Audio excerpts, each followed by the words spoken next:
दोस्तों एक मूवी आई थी पुष्पा राज। मैं झुकेगा नहीं साला। सामने कोई भी हो,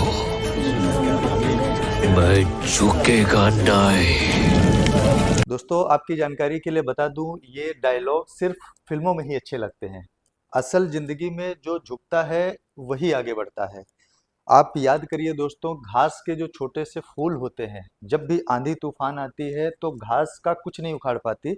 लेकिन वहीं पर जो पेड़ लंबे चौड़े तने पड़े रहते हैं, असल में वही उखाड़े जाते हैं। दोस्तों इमेजिन कीजिए, जब भी आप अपने घर की खिड़की खोलते हैं, दरवाजे खोलते हैं, कर्टन्स खोलते हैं, तो आपको धूप आती हुई दिखाई देगी। अगर वो खिड़की, दरवाजे, रोशनदान जो भी है, अगर उनको ये भ्रम हो जाए कि ये रोशनी मुझसे आ रही है, तो क्या उनसे बड़ा बेवकूफ कोई होगा? दोस्तों असल रोशनी तो सूरज की थी। अगर सूरज ने निकलना ही बंद कर दिया तो आप खिड़की खोलो, दरवाजा खोलो, रोशनदान खोलो, कभी भी रोशनी उसमें से नहीं आ सकती। दोस्तों ये बल्ब भी बहुत इतराता है कि मुझ में से रोशनी आती है। ये पंखा भी बहुत इतराता है कि मुझसे हवा आती है। यहाँ तक कि एसी भी इतराते हैं कि हम में से ठंडी हवा आती है। अब दोस्तों गेस कीजिए कि अगर बिजली बोले कि ठीक है आप लोग अपना काम करो, मैं चली, तो क्या हो?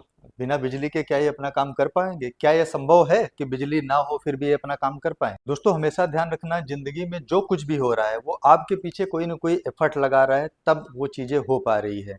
इसलिए कभी भी अपना, इफ आप अच्छा कर रहे हो, आपसे बेस्ट हो पा रहा है, तो उसका क्रेडिट कहीं ना कहीं आप अपने अपलाइन को पास कर सकते हो, या हो सकता है उसके पीछे किसी और का योगदान वाकई में हो।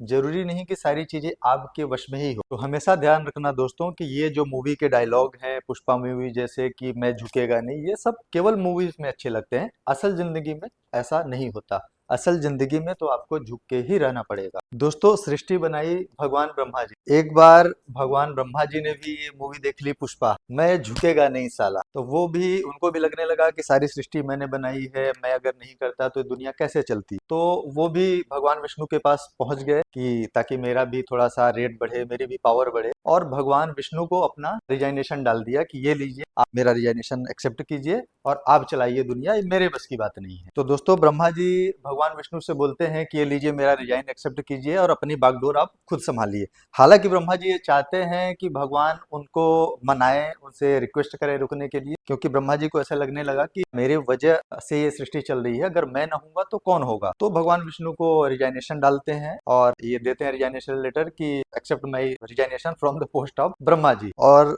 देखते हैं कि भगवान विष्णु ने उनको कुछ भी नहीं बोला और भगवान विष्णु ने वो उनका रिजाइनेशन जो भी एक्सेप्ट कर लिया कि एक्सेप्टेड। एक्सेप्ट करने के बाद उनको बड़ा शौक लगा भगवान ब्रह्मा जी को कि ठीक है अभी एक्सेप्ट कर रहे हैं, बट हो ना हो बाद में पीछे से मुझे बुलाएंगे। तो इस आत्मविश्वास से वो बाहर निकले, इंतजार ये कर रहे हैं कि भगवान विष्णु उनको वापस बुलाएंगे। जब भगवान विष्णु ने उनका रिजाइनेशन जो भी एक्सेप्ट कर लिया तो ब्रह्मा जी को बहुत शौक लगा। उनको लगा कि मनाएंगे, बुलाएंगे, हमारा रेम्युनरेशन बढ़ाएंगे, जो हमारी डिमांड है वो बढ़ाएंगे। बट दोस्तों ऐसा कुछ हुआ ही नहीं। फिर वो बाहर निकलते हैं इस इंतजार में कि भगवान विष्णु उनको कभी न कभी तो बुलाएंगे। दोस्तों ब्रह्मा जी बाहर निकलते हैं और विष्णु भगवान ये समझ जाते हैं कि भाई ये तो मूवी देख कर आया है कि मैं झुकेगा नहीं साला, तो ये तो पीछे आएगा नहीं। तो भगवान विष्णु ने एक रचना रची। जब भगवान ब्रह्मा बाहर निकलते हैं ये सोच के कि शायद भगवान विष्णु मुझे बुलाएंगे, वापस कैसे चल पाएगा मेरे बिना, तो चलो 2-4 दिन चला भी लें, बाद में मुझे बुलाए। तो वो देखते हैं कि एक लंबी कतार ऊंटों की लगी हुई है और सारे ऊंटों पर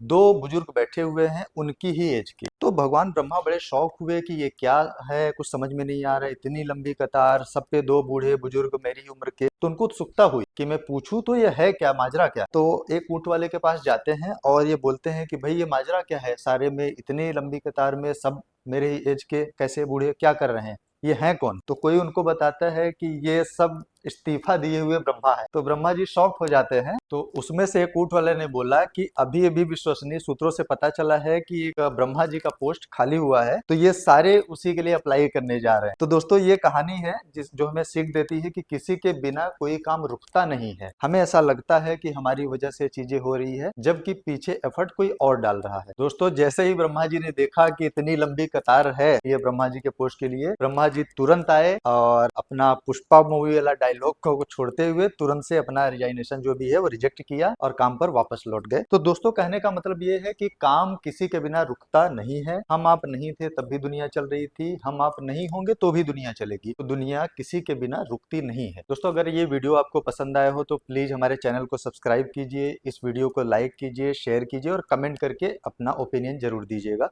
थैंक यू।